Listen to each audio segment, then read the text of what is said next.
Friends, இன்னைக்கு நம்ம cooking சீரிஸ்ல என்ன ரெசிபி பண்ணலாம்? ஏதாவது நாக்குக்கு ருசியா நல்ல டிஷ்ஷா சொல்லுங்கப்பா.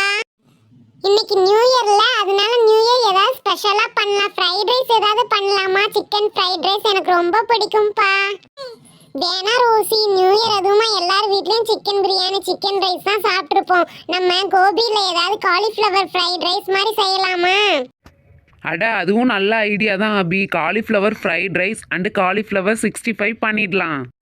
High jolly jolly. இன்னைக்கு எனக்கு பிடிச்ச டிஷ்ஷு. நான் சூப்பராக நல்லா என்ஜாய் பண்ணி சாப்பிட போகிறேன். சீக்கிரம் ரெடி பண்ணுங்கப்பா. Super idea. நானே எங்க வீட்ல நிறைய காலிஃப்ளவர் ஃப்ரிட்ஜில் இருக்கு, என்னடா பண்றதுன்னு யோசிச்சுட்டு இருந்தேன்.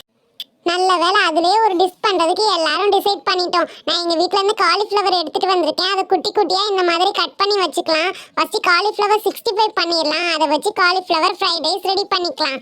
இப்போ நல்லா நம்ம கட் பண்ணி வச்சுட்டோம் குட்டி குட்டியா. இதை உப்பு மஞ்சத்தூள் போட்டு கொஞ்சம் கொதிக்க விடணும். ஒரு 5 மினிட்ஸ் கொதிக்க விட்டாலே போதும். லைட்டா வெந்தாலே போதும், இல்லைன்னா நம்ம ஃப்ரை பண்ணும்போது ரொம்ப குழஞ்சிரும். இப்போ தண்ணி நல்லா சூடாகி கொதிச்சிருச்சு. நம்ம கட் பண்ணி வச்சிருக்க காலிஃப்ளவர் எடுத்து உள்ளே போட்டுடலாம். தேவையான அளவு உப்பு மஞ்சத்தூள் போட்டுடலாம். மஞ்சத்தூள் அந்த காலிஃப்ளவர் ஏதாவது புழு ஏதாவது இருந்துச்சுன்னா செத்து போயிடும். அதுக்கு தான் மஞ்சத்தூள் போடுறோம். இதனால நமக்கு புழு பூச்சியோட எஃபெக்ட் எதுவுமே இருக்காது. காலிஃப்ளவர் நல்லா வேகணும்னு அவசியம் இல்லை, லைட்டாக கொதிச்சாலே போதும். இப்போ நமக்கு நார்மலாக வெந்துருச்சு. இப்போ நம்ம அந்த காலிஃப்ளவர் எடுத்து ஃபில்டர் பண்ணி வச்சிடலாம். தண்ணியெல்லாம் நல்லா ஃபில்டர் ஆனதும் நமக்கு மசாலா ரெடி பண்ணுறதுக்கு மைதா கொஞ்சம் ஆட் பண்ணிக்கலாம். அதுக்கப்புறம் அரிசி மாவு கொஞ்சம் ஆட் பண்ணிக்கலாம், நல்லா கிறிஸ்பினஸ் தரும். அப்புறம் கார்ன்ஃப்ளவர் ஆட் பண்ணிவிட்டு நம்ம காரத்துக்கு மஞ்சள் தூள் ஆட் பண்ணிக்கலாம், உப்பு ஆட் பண்ணிக்கலாம். அப்புறம் நல்ல ஃப்ளேவருக்காக கரம் மசாலா, அப்புறம் ஜிஞ்சர் கார்லிக் கொஞ்சம் சாப் பண்ணி ஆட் பண்ணிக்கலாம். இப்போ நமக்கு தேவையான அளவு தண்ணி ஊற்றி இதை நல்லா மாவு மாதிரி நல்லா பிசைஞ்சு எடுத்துக்கலாம். நான் கொஞ்சம் கலர் பவுடர் ஆட் பண்ணியிருக்கேன், அதான் நல்லா கலர்ஃபுல்லாக இருக்குது. அபி கொஞ்சம் இல்லை நிறையாவே நீ கலர் பவுடர் ஆட் பண்ணிட்டேன்னு நினைக்கிறேன். ரொம்ப கலராக இருக்குது, செக்க செவேர்னு. இவ்வளோலாம் கலர் பவுடர் ஆட் பண்ணவே கூடாது, அது நம்ம ஹெல்த்துக்கு நல்லதே இல்லை அபி. ஐயோ sorry Jackie, by mistake add பண்ணிட்டேன். இந்த ஒரு வாட்டி அட்ஜஸ்ட் பண்ணிக்கோ.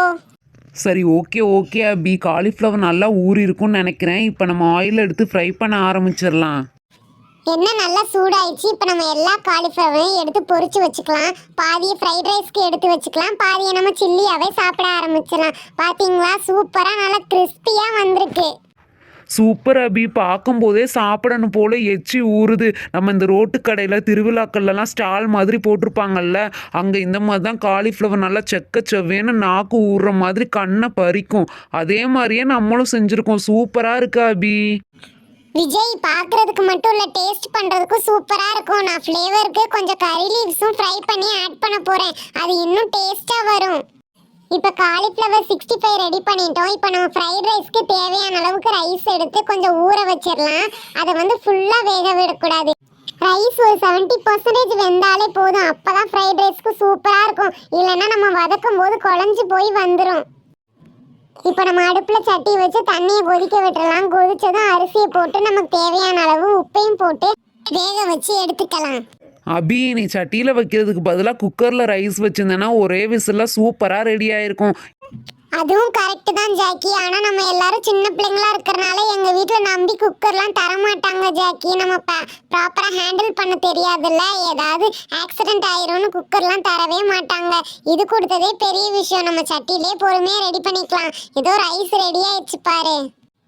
அவ்வளோதான். இப்போ நம்ம ஃப்ரைட் ரைஸ் பண்ண ஸ்டார்ட் பண்ணிடலாம். ஃபஸ்ட்டு ஆயில் ஊற்றிக்கிட்டு ஜிஞ்சரும் கார்லிக்கும் ரொம்ப நைஸாக குட்டி குட்டியாக கட் பண்ணி நல்லா ஃப்ரை பண்ணிக்கணும். அப்புறம் ஆனியன் கொஞ்சம் ஆட் பண்ணிவிட்டு அதையும் நல்லா ஃப்ரை பண்ணிக்கணும். இது சூப்பராக நல்லா வதங்கணும். தென் நம்ம சில்லி சாஸ், சோயா சாஸ், அப்புறம் டொமேட்டோ சாஸ், நமக்கு தேவையான சாஸ் எல்லாம் ஆட் பண்ணிவிட்டு அதையும் நல்லா கிளறி விட்டணும். இந்த சாஸ் எல்லாம் அக்கேஷ்னலாக யூஸ் பண்ணிக்கலாம், ரெகுலராக யூஸ் பண்ணால் ஹெல்த்துக்கு கேடு. நம்ம எப்பயாவது ஒரு வாட்டி இந்த மாதிரி செஞ்சு சாப்பிட்டுக்கலாம். அப்புறம் உப்பு கொஞ்சம், காரத்துக்கு தகுந்த மாதிரி சில்லி பவுடர் கொஞ்சம் போட்டுட்டு நம்ம காய்ச்சி வச்சுருக்கோம்ல ரைஸு, அதையும் நம்ம எடுத்து நல்லா கலக்கணும். நல்லா மசாலா எல்லாம் ஃபுல்லாக கோட்டாகி வர மாதிரி கலந்ததுக்கப்புறம் நம்ம ஃப்ரை பண்ணி வச்சுருக்கோம்ல காலிஃப்ளவர் 65, அதை குட்டி குட்டியா பிச்சு போட்டுக்கணும். பிச்சு போட்டு ரைஸ் மேல ஆட் பண்ணிட்டு அதையும் நல்லா மிக்ஸ் பண்ணணும். நல்லா காலிஃப்ளவர் ரைஸும் பிளெண்ட் ஆகுற மாதிரி மிக்ஸ் பண்ணி எடுத்தா மேல ஸ்ப்ரிங் ஆனியன் போட்டு நம்ம காலிஃப்ளவர் ஃப்ரைட் ரைஸ் ரெடி. இப்போ நான் பிளேட்ல போட்டு டேஸ்ட் பண்ணி பார்க்குறேன். அப்புறம் நம்ம எல்லாருமே சேர்ந்து டேஸ்ட் பண்ணலாம், ஓகேவா? ஆகா செம்ம டேஸ்ட். ஃபர்ஸ்ட் பைட்லயே நான் ஃபிளாட் ஆயிட்டேன். சூப்பரா இருக்கு. எல்லாரும் டேஸ்ட் பண்ணி பாருங்க. ஓகே ஃப்ரெண்ட்ஸ், எல்லாருக்குமே wish you a happy new year. Bye.